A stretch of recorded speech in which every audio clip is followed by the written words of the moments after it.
बारिश में तीन बहू की खुले खेत वाली चटपटी रसोई। गांव के पुराने घर के आंगन में सभी चाय पी रहे होते हैं, जहां ससुर राजाराम व्हील चेयर पर बैठे चाय की चुस्की ले रहे होते हैं और बहुएं रसोई के पास खड़ी होती हैं।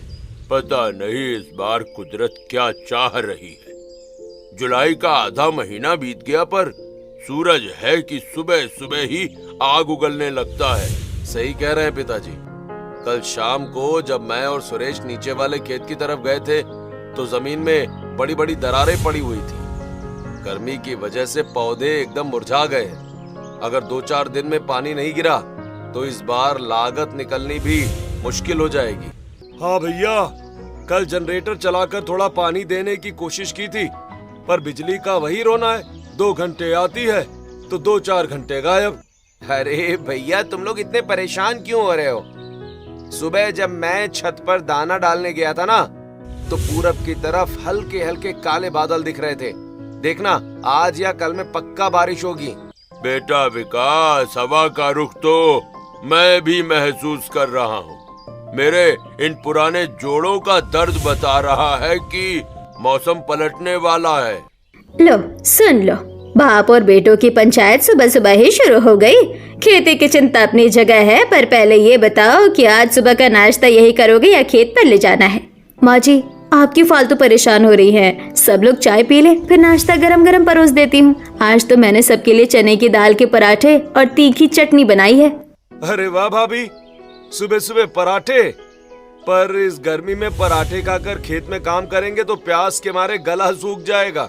थोड़ा मट्ठा या लस्सी होती तो मजा आ जाता। लस्सी के चक्कर में रहोगे तो खेत पर कुदाल नहीं चला पाओगे। 2 पराठे पेट में जाएंगे तभी तो दोपहर तक धूप में टिके रहोगे। चाची, मुझे तो पराठे के साथ ढेर सारा मक्खन चाहिए। और मुझे भी, मैं भी पापा के साथ खेत पर जाऊंगा आज। अरे कबीर बेटा, खेत पर अभी बहुत धूप है। जब बारिश होगी ना तब तुम्हें लेकर चलेंगे। और क्या, दीदी एकदम सही कह रही है। वैसे भी अगर आज बारिश हो गई ना तो खेत पर काम करने का मजा ही अलग होगा। मिट्टी की वो सौंधी सौंधी खुशबू, वाह वाह प्रिया, तुम तो घर के अंदर बैठकर सौंधी खुशबू के सपने देख रही हो।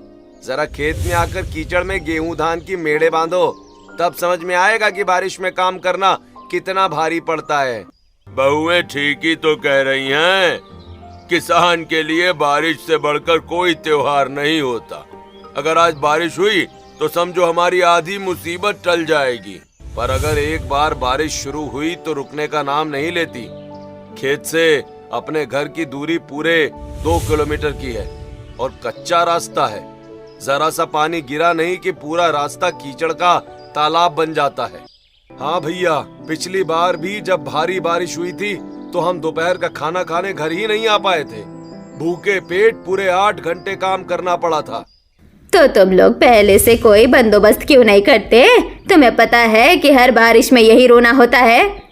माँ जी, आप गुस्सा मत होइए, इस बार ऐसा कुछ नहीं होगा। अगर बारिश की वजह से ये लोग दोपहर में घर नहीं आ पाए तो हम खुद खाना लेकर खेत पर पहुँचा देंगे। अरे कहना बहुत आसान है। 2 किलोमीटर दूर कीचड़ भरे रास्ते पर छाता संभालकर टिफिन ले जाना कोई बच्चों का खेल नहीं है।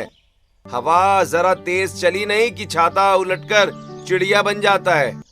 आप हमेशा हम लोगों का मजाक ही उड़ाते रहते हैं। देखिएगा, अगर जरूरत पड़ी तो हम खाना पहुंचा कर ही मानेंगे। बस बस, अब सुबह सुबह नोक झोंक बंद करो भाई। रमेश, सुरेश, विकास, तुम लोग चाय खत्म करो और कुदाल फावड़ा निकाल कर आज बारिश होने से पहले पश्चिम की तरफ वाली मेड़ की मरम्मत कर दो। जी पिताजी, मैं फावड़ा निकालता हूँ। सुरेश, तू बाल्टी और रस्सियां ले ले, और विकास तू ट्रैक्टर की चाबी ले आ और तेल चेक कर लेना। तभी अचानक आसमान में एक तेज गड़गड़ाहट की आवाज आती है और सभी लोग चौंक कर ऊपर आसमान की तरफ देखने लगते हैं। तभी बारिश की पहली बूंद जमीन पर गिरती है। अरे देखो, बादल आ गए और ये देखो पहली बूंद भी गिरी। हे भगवान, तेरी दया है। अरे रे, हवा तो बहुत तेज चल रही है। लड़के अभी खेत पहुँचे भी नहीं और बारिश शुरू हो गई। अब रास्ते में ही गीले हो जाएंगे ये सब। सुरेश, विकास, जल्दी करो, ट्रैक्टर निकालो। तभी तीनों बेटे ट्रैक्टर लेकर तेज बारिश में खेत की तरफ निकल पड़ते हैं और खेत पहुंचकर दोपहर तक भूखे प्यासे पानी निकालने के लिए काम में जुटे रहते हैं। हे भगवान, 2 बजने को आए लेकिन ये बारिश तो रुकने का नाम ही नहीं ले रही। सुबह के भूखे प्यासे तीनों लड़के खेत पर काम कर रहे होंगे। हाँ माँ जी, सुबह तो वो लोग बस थोड़ा सा नाश्ता करके गए थे। हाँ माँ जी, मैंने गर्मा गर्म रोटियां, सब्जी और दाल सब डब्बे में पैक कर दिए हैं, पर बाहर तो देखिए नाले उफान पर है और रास्ते में घुटनों तक पानी भरा हुआ है। दादी, क्या पापा आज दोपहर को घर नहीं आएंगे? मुझे भी उनके साथ गर्मा गर्म खाना खाना था। अरे बेटा, बाहर बहुत तेज बारिश हो रही है ना, इसीलिए तुम्हारे पापा और चाचा लोग खेत से घर नहीं आ पा रहे हैं। तो क्या पापा आज भूखे रहेंगे? अरे नहीं कबीर बेटा, तुम्हारे पापा भूखे क्यों रहेंगे? हम लोग अभी उनके लिए गर्मा गर्म खाना खेत में लेकर जा रहे हैं। अरे बहू, रास्ते का हाल देखा है तुम लोगों ने? पूरा कच्चा रास्ता कीचड़ से भर गया होगा, ऊपर से इतनी तेज हवा चल रही है। तुम लोग छाता कैसे संभालोगी? कहीं भीग कर बीमार पड़ गई तो? माँ जी, हम भीग भी जाएंगे तो कोई बात नहीं, पर घर के आदमी भूखे पेट खेत में काम कर रहे हो, ये हमसे देखा नहीं जाएगा। हाँ माँ जी, और मैंने कपड़ों से टिफिन को अच्छी तरह लपेट दिया है ताकि अंदर पानी ना घुसे। अच्छा बाबा, ठीक है, पर संभाल कर जाना, रास्ते में पानी के नीचे गड्ढे दिखते नहीं हैं। जिसके बाद तीनों बहुएं हाथों में टिफिन का थैला और छाता लेकर निकल पड़ती हैं। वहीं बाहर तेज हवाओं के थपेड़े चल रहे होते हैं, जहां कच्चे रास्ते पूरी तरह कीचड़ का तालाब बन चुके होते हैं। सुनीता, प्रिया, जरा संभल कर पैर रखना, पानी के नीचे बहुत कीचड़ है, और एक दूसरे को कस के पकड़े रहना। दीदी, हवा बहुत तेज चल रही है, मेरा छाता तो पीछे की तरफ मुड़ रहा है, संभाला नहीं जा रहा मुझसे। दीदी, जरा मेरा हाथ कस के पकड़ो। अरे अरे, ये हवा क्या कर रही है? तभी अचानक हवा का एक तेज झोंका आता है और प्रिया के हाथ से छाता छूटकर दूर कीचड़ वाले पानी में जा गिरता है। वहीं सुमन और सुनीता का छाता भी हवा के दबाव से उल्टा होकर मुड़ जाता है और तीनों बहुएं बारिश में पूरी तरह भीग जाती हैं। हे भगवान दीदी, छाता तो मुड़ गया, अब क्या करें? हम तो पूरे सिर से पैर तक गीली हो गए हैं। कपड़े भीग गए तो भीग गए सुनीता, पर टिफिन बचाओ। प्रिया, डिब्बा संभाल कर पकड़ना। दीदी, मेरा पैर गड्ढे में।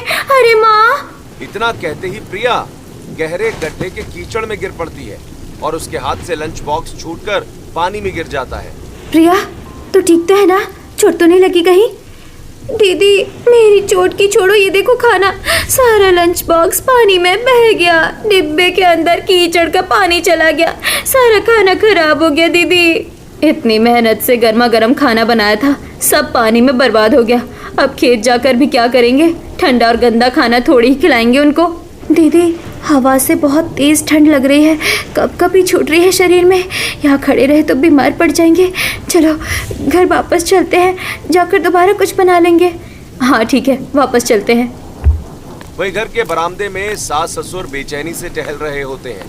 तभी बारिश और तेज हो जाती है। वहीं दरवाजे से तीनों बहुएं पूरी तरह पानी और कीचड़ में सनी हुई अंदर आती हैं, जहां सुमन के हाथ में कीचड़ से सना हुआ लंच बॉक्स होता है। अरे तुम लोग इतनी भीगी कैसे? और तुम्हारा छाता कहाँ गया? और ये खाना? क्या बताएं माँ जी, रास्ते में बहुत तेज हवा चल रही थी, हवा के झोंके से हमारा छाता ही मुड़कर दूर गिर गया। हम लोग संभालने की कोशिश कर ही रहे थे कि प्रिया का पैर गड्ढे में चला गया।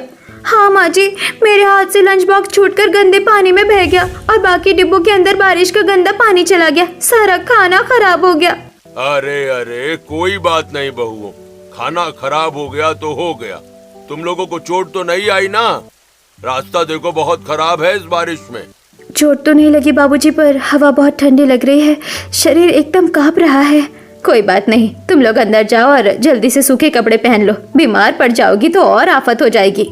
जिसके बाद सुमन और प्रिया अंदर कमरे में कपड़े बदलने चली जाती हैं। तो वहीं सुनीता कपड़े बदलकर तुरंत वापस रसोई में आती है और दूसरा छाता ढूंढकर बचा हुआ थोड़ा सा खाना दूसरे डिब्बे में पैक करने लगती है। अरे सुनीता, तू कपड़े बदलकर फिर से रसोई में क्या कर रही है? तुझे ठंड लग रही थी ना, आराम क्यों नहीं करती? माँ जी, मैं आराम कैसे कर सकती हूँ? सुबह से उन्होंने कुछ नहीं खाया है, खेत में पानी के बीच काम कर रहे हैं, पेट में चूहे कूद रहे होंगे उनके। मैं एक काम करती हूँ, दूसरा छाता लेकर अकेली चली जाती हूँ, इस बार संभल कर जाऊंगी। तू पागल हो गई है क्या? अभी तो तुम तीनों भीग कर वापस आई हो, अकेली कैसे जाएगी इतनी बारिश में? माँ जी, आप चिंता मत कीजिए, मुझे रास्ते का अंदाजा हो गया है, इस बार मैं गड्ढों से बचकर जाऊंगी। अगर मैं खाना नहीं ले गई ना तो वो लोग रात तक भूखे ही काम करते रह जाएंगे। सुनीता हाथ में दूसरा छाता और खाना लेकर फिर से बारिश और कीचड़ में किनारे किनारे चलने की कोशिश करती है। तभी अचानक सड़क पार करते समय उसका पैर कीचड़ से भरे एक गहरे गड्ढे में फंस जाता है और वो संतुलन खोकर गिर पड़ती है। वहीं लंच बॉक्स और छाता हाथ से छूटकर बहते हुए पानी में चला जाता है। अरे माँ, हे भगवान, ये क्या हो गया? ये वाला खाना भी पानी में बह गया। अब सभी को क्या खिलाऊंगी? इतना सोचकर भीगती हुई सुनीता हार मानकर वापस घर लौटने लगती है और घर पहुंचकर दरवाजे पर खड़ी हो जाती है। अरे तू वापस आ गई और ये क्या हाल बना रखा है? माँ जी, रास्ते में सड़क पार करते ही मेरा पैर गहरे गड्ढे में चला गया और मैं कीचड़ में गिर गई और लंच बॉक्स हाथ से छूटकर बहते पानी में चला गया। चल कोई बात नहीं बहू, रो मत, तेरी गलती नहीं है, मौसम ही ऐसा खराब है। अब तू जा और गर्म पानी से हाथ पैर धोकर कपड़े बदल ले। हाँ बहू, उदास मत हो, अब कुछ देर इंतजार करते। अगर बारिश थोड़ी कम हुई तो बेटे खुद ही खाने के लिए घर आ जाएंगे। ऐसे ही कुछ देर में दोपहर ढलकर शाम होने लगती है, पर बारिश रुकने का नाम नहीं लेती। वहीं घर के बरामदे में राजाराम और भारती बैठे होते हैं। वहीं दूसरी तरफ तीनों बहुएं कपड़े बदलकर रसोई में चाय बना रही होती हैं, जहां सबकी नजर बार बार रास्ते पर टिकी होती है। दोपहर से शाम हो आई पर बारिश है कि थम ही नहीं रही। बच्चे खेत पर भूखे प्यासे पड़े होंगे। इस बारिश की वजह से ना तो खाना पहुंच पाया और ना ही वो घर पर आ पाए। हाँ जी, सुबह से एक दाना पेट में नहीं गया होगा उनके।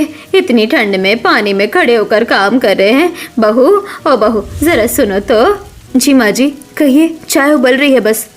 देख बहू, खाना तो दो बार रास्ते में बह गया, अब शाम हो रही है तो तू एक काम कर, बढ़िया कड़क अदरक वाली चाय बना दे और थोड़े गर्मा गर्म पकौड़े तल दे। माँ जी, पकौड़े और चाय तो हम अभी बना देते हैं, पर खेत तक लेकर कौन जाएगा? रास्ते में तो अभी भी पानी भरा हुआ है। इस बार खाना लेकर तुम लोग नहीं, मैं खुद जाऊंगी। अब बारिश थोड़ी कम हुई है, तुम लोग भीग कर बीमार पड़ चुकी हो, मैं संभल कर चाय और पकौड़े खेत पर दे आती हूँ। माँ जी, आप इतनी बारिश में कैसे जाएंगी? आपका पैर फिसल गया तो? अरे कुछ नहीं होगा मुझे, मेरे बेटों को सुबह से चाय की एक बूंद नसीब नहीं हुई है। तुम लोग जल्दी से थर्मस में चाय भरो और डब्बे में पकौड़े रख दो। जिसके बाद बहुएं जल्दी से चाय और पकौड़े पैक कर देती हैं। वहीं सास भारती छाता लेकर खेत की तरफ निकल पड़ती हैं, पर रास्ते में पानी भरा होने से उन्हें पहुंचने में देर हो जाती है। तभी वो खेत पहुंचकर, रमेश, सुरेश, विकास, देखो मैं तुम लोगों के लिए चाय और पकौड़े लेकर आई हूँ। माँ, आप इस उम्र में इतनी भयंकर बारिश में यहाँ तक क्यों आई? और सुबह से शाम के 5 बज रहे हैं, अब जाकर आपको हमारी याद आई है। माँ, सुबह से पेट में चूहे कूद रहे हैं, पानी में खड़े खड़े पैर अकड़ गए हमारे। न दोपहर का खाना मिला न कुछ और। अरे बेटा, गुस्सा मत करो, बहुए 2 बार खाना लेकर घर से निकली थी, पर रास्ते की कीचड़ में छाता उड़ गया और टिफिन पानी में बह गया। वो बेचारी भी भीग कर बीमार पड़ गई। फिर बारिश थोड़ी कम हुई तो मैं तुम्हारे लिए गर्मा गर्म चाय पकौड़े लेकर आई हूँ। माँ, ये चाय तो बिल्कुल ठंडी बर्फ हो गई है और पकौड़े भी एकदम नरम हो गए। इतनी देर से हम भूखे बैठे थे कि कुछ गर्म खाने को मिलेगा, पर यहाँ तो ठंडी चाय और ठंडे पकौड़े मिल रहे हैं। इससे तो अच्छा था कि आप कुछ लेकर ही नहीं आती। ठंडी चाय पीकर तो और पेट में ऐंठन होगी। इससे तो अच्छा होता कि हम काम छोड़कर घर ही आ जाते। मैं तुम लोगों के लिए इतनी दूर पानी में भीगती हुई आई थी, मुझे क्या पता था कि रास्ते में देर होने से सब ठंडा हो जाएगा। अच्छा, आप रो मत।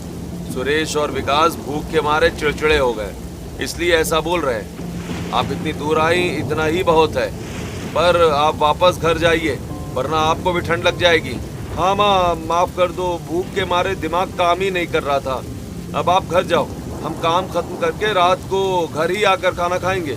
जिसके बाद भारती उदास मन से वापस घर लौट आती है। और फिर अगले दिन सुबह सुबह जब बारिश थोड़ी रुकती है, तभी रसोई में तीनों बहुएं खाना बना रही होती हैं और तीनों बेटे खेत पर जाने के लिए तैयार खड़े होते हैं। देखो, आज तुम लोग खेत पर खाना लेकर बिल्कुल मत आना। कल तुम लोग भीग गई और परेशान भी हुई, आज दोपहर में खुद ही खाना लेने घर आ जाएंगे हम। भाभी, अगर बारिश हुई भी तो हम रास्ते का ध्यान रखकर आ जाएंगे। पर भैया, अगर फिर से तेज बारिश शुरू हो गई तो आप लोग खेत छोड़कर घर कैसे आ पाएंगे? तुम लोग बस खाना तैयार रखना, कल की तरह भूखे रहने की नौबत नहीं आने देंगे। ठीक है बेटो, तुम लोग जैसा कहो। बहुए दोपहर तक गर्मा गर्म खाना तैयार रखेंगी, पर तुम लोग संभल कर आना जाना। जिसके बाद तीनों बेटे खेत पर चले जाते हैं और फिर दोपहर के करीब 1 बजते ही खेत में फिर से बारिश का पानी भरने लगता है। तो वहीं रमेश, सुरेश और विकास खेत से पानी निकालने का काम करने लगते हैं। इतनी मेहनत करने की वजह से तीनों के पेट में जोरों की भूख लग जाती है। भैया, अब तो पेट में बहुत जोर से चूहे कूद रहे हैं। सुबह का नाश्ता कब का पच गया। चलो घर चलकर खाना खा के आते हैं। अरे विकास, बाहर देख कितनी तेज बारिश फिर से शुरू हो गई है। अगर हम तीनों खाना खाने घर चले गए ना तो पीछे से खेतों में घुटने तक पानी भर जाएगा। हाँ, सुरेश ठीक कह रहा है। हम तीनों का जाना ठीक नहीं है। एक काम करते हैं विकास, तू ना अकेला घर चला जा। तू घर से तीनों के लिए टिफिन में खाना पैक करवा कर ले आ।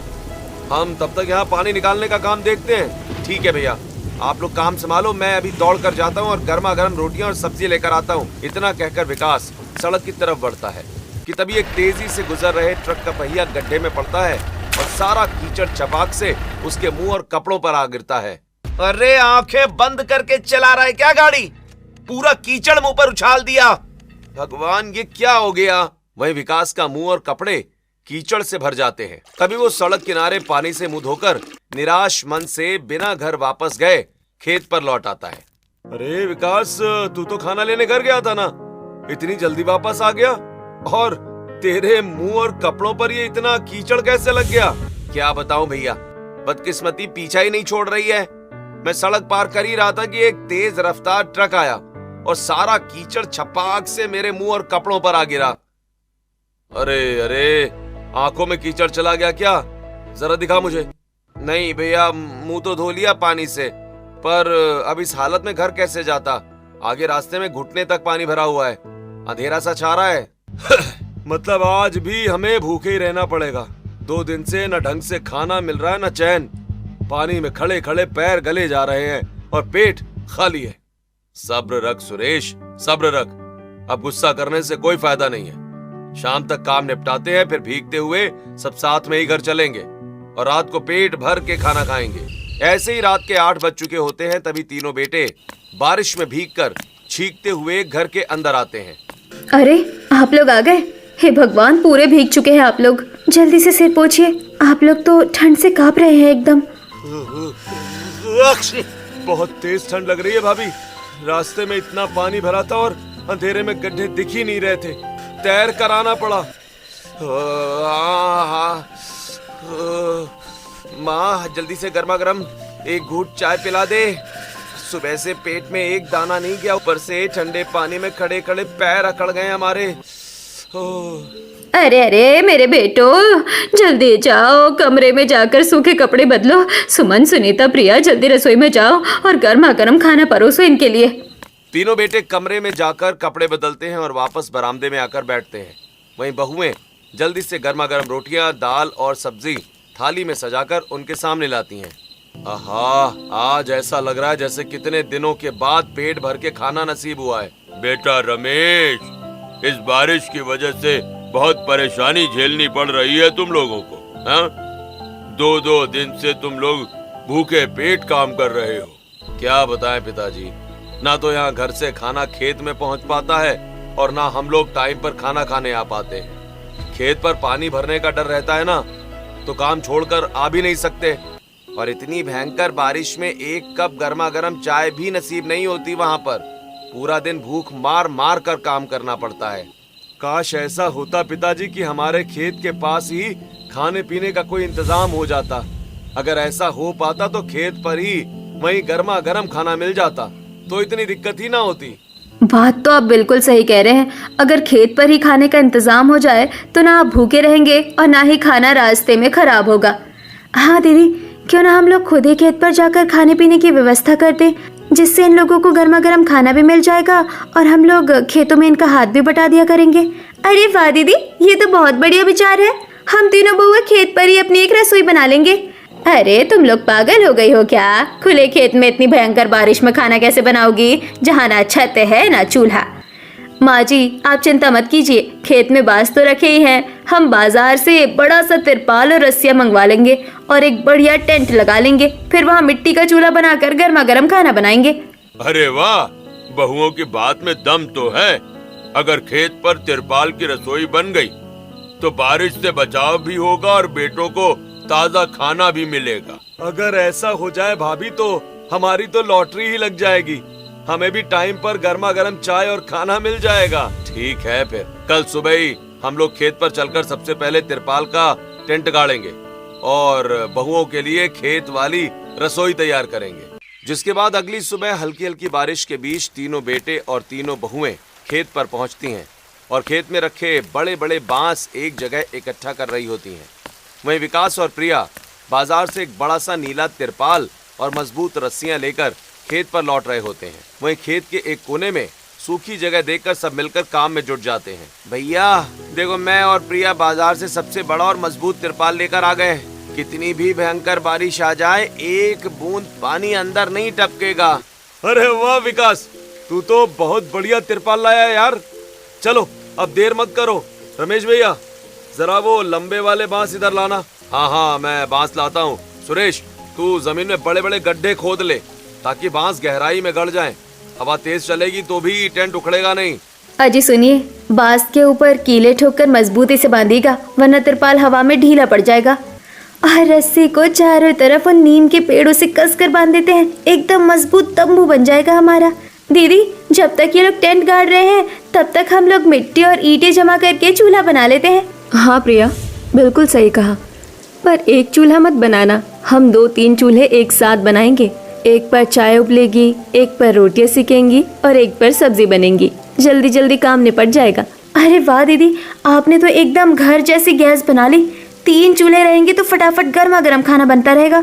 वहीं दूसरी तरफ तीनों बेटे जमीन में मजबूत बांस गाड़कर ऊपर से तिरपाल कसकर बांध देते हैं, जिससे एक बढ़िया टेंट बनकर तैयार हो जाता है, जिसके नीचे बारिश का पानी आ नहीं पा रहा होता है।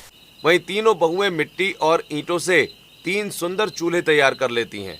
तभी सास ससुर भी लाठी के सहारे खेत पर पहुंच जाते हैं। अरे वाह बहू, तुम लोगों ने तो कमाल कर दिया। ये तिरपाल का टेंट तो बहुत ही बढ़िया लग रहा है, अंदर तो एक बूंद पानी नहीं आ रहा। देखा भारती, मैंने कहा था ना कि हमारी बहुएं बहुत समझदार हैं। अब हमारे बेटों को बारिश में भूखे पेट काम नहीं करना पड़ेगा। पेट में तो बहुत जोरों से चूहे कूद रहे हैं। सुबह से टेंट लगाने में बहुत मेहनत लगी है। अब जरा कुछ चटपटा खाने को मिल जाए तो मजा ही आ जाए। हाँ बहू, अब देर मत कर, आज तो सुबह सुबह ही कुछ बढ़िया और चटपटा बना दे।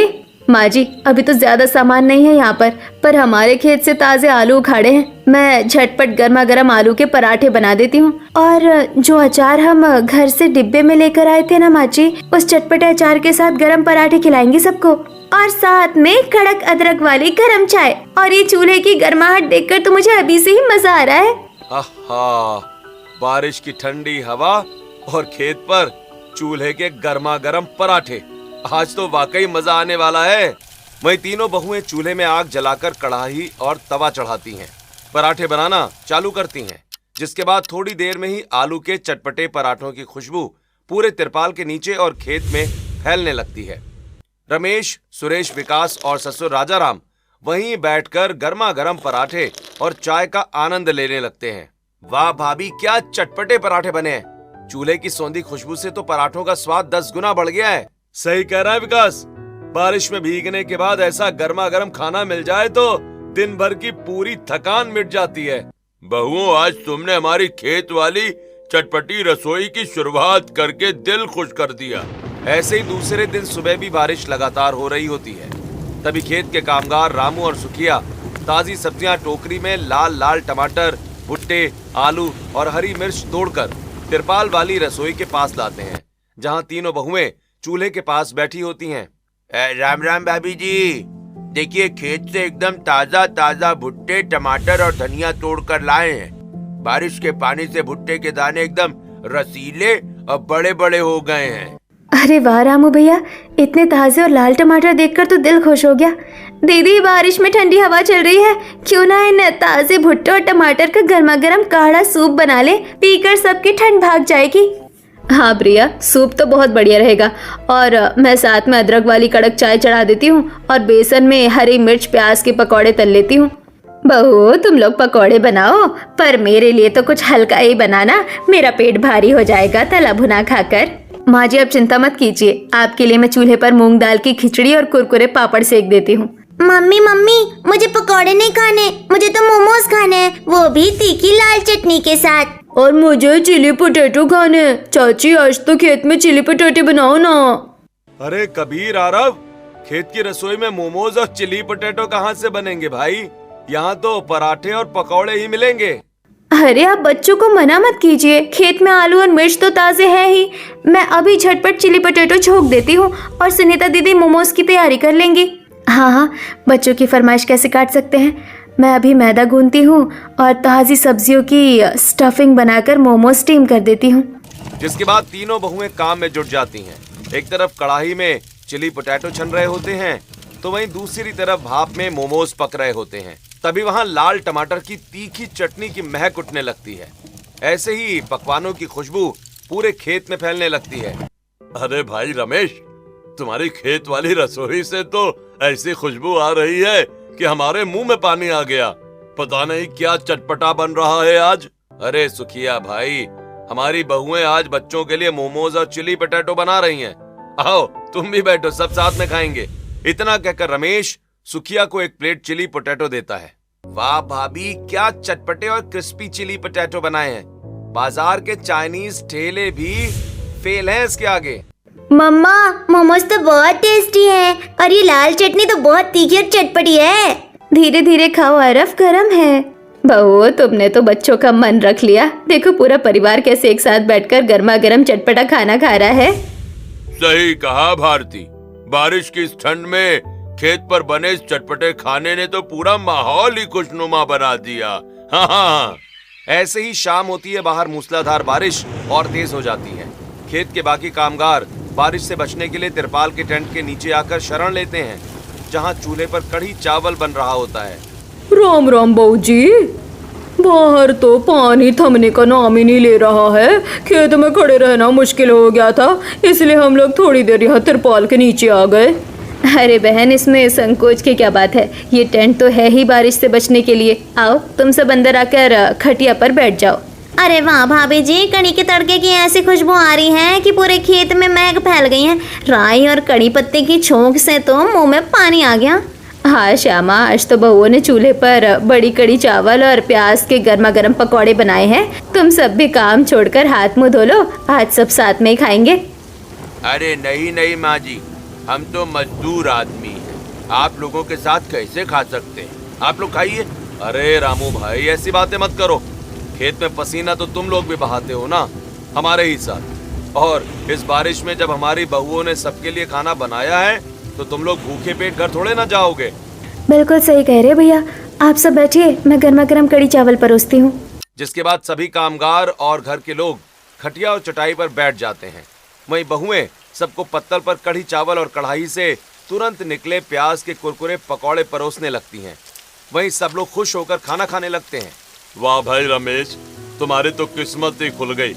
जहां हम बारिश में भीगते हुए भूखे पेट घर जाते, नहाते और फिर कहीं जाकर आधा अधूरा खाना मिलता, वहां तुम लोगों के खेत पर ही ऐसा राजा महाराजा जैसा गर्मा गर्म खाना मिल रहा है। सही कह रहे हो सुखिया भाई, पर ये सब हमारी बहुओं की समझदारी का नतीजा है। अगर ये तिरपाल की रसोई ना होती ना, तो हम भी आज भूखे ही तड़प रहे होते। सच में भाभी जी, कड़ी तो इतनी चटपटी और स्वादिष्ट बनी है कि ऐसा स्वाद तो ढाबे पर भी नहीं मिलता। आपने तो हम सबका दिल जीत लिया। आप लोग पेट भर कर खाइए, कड़ी और चावल अभी बहुत सारे बचे हैं। और कड़ी चावल के बाद ये अदरक वाली कड़क मसाला चाय, आहा। इस बारिश के मौसम में खेत पर ऐसा खाना मिलना तो किसी वरदान से कम नहीं है। देखा भारती, हमारी खेत वाली चटपटी रसोई से न सिर्फ हमारे बेटों का पेट भर रहा है, बल्कि खेत के कामगार भी खुश होकर दुआएं दे रहे हैं। हाँ जी, सही कहा आपने। बहुओं की इस मेहनत ने पूरे परिवार और खेत को खुशियों से भर दिया। ऐसे ही अगले दिन हल्की बारिश के बीच खेत के खुशनुमा माहौल के बीच तीनों बेटे खाना बनाने में अपनी अपनी पत्नियों की मदद कर रहे होते हैं। तभी वहाँ पास के किसान भी रसोई देखने पहुँचते हैं। हे सुनीता, जरा देखना, मैं आलू सही छील रहा हूँ ना? कहीं ज्यादा मोटा छिलका तो नहीं निकल रहा?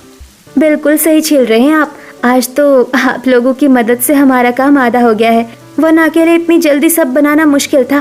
अरे जब हम सब मिलकर काम करेंगे तो काम जल्दी क्यों नहीं होगा? अब हमारे लिए इतनी बड़ी सहूलियत कर दी है तो क्या हम सब्जी भी नहीं काट सकते? हाँ, देखिए दीदी, गर्मा गर्म समोसे और मिर्ची भजिया बनकर एकदम तैयार है। और ये रही पिताजी और माँ जी की पसंदीदा अदरक इलायची वाली कड़क मसाला चाय। वाह, समोसे बन गए मम्मा। मम्मा, मुझे तो 2 समोसे देना। और मुझे मिर्ची भजिया। दादाजी देखिए ना, हमारी खेत वाली रसोई में कितना मजा आ रहा है। हाँ बेटा, ये सब तुम्हारी माँ और चाचियों की समझदारी की वजह से हुआ है। कहाँ मेरे बेटे रात में देर से भूखे प्यासे घर लौटते थे, और कहाँ अब सब साथ में बैठकर हंसते खेलते गर्मा गर्म खाना खा रहे हैं। बाबूजी, पास के खेत वाले चौधरी साहब भी पूछ रहे थे कि ये 3 बहुओं की खुले खेत वाली चटपटी रसोई का क्या चक्कर है। पूरे गांव में आपकी बहुओं की इस रसोई का प्रचार हो गया है। सही कह रहे हो रामू भैया, सब लोग तारीफ कर रहे हैं कि बारिश के मौसम में ऐसी चटपटी रसोई बनाकर बहुओं ने तो कमाल ही कर दिया। सच में आज मेरा दिल भर आया।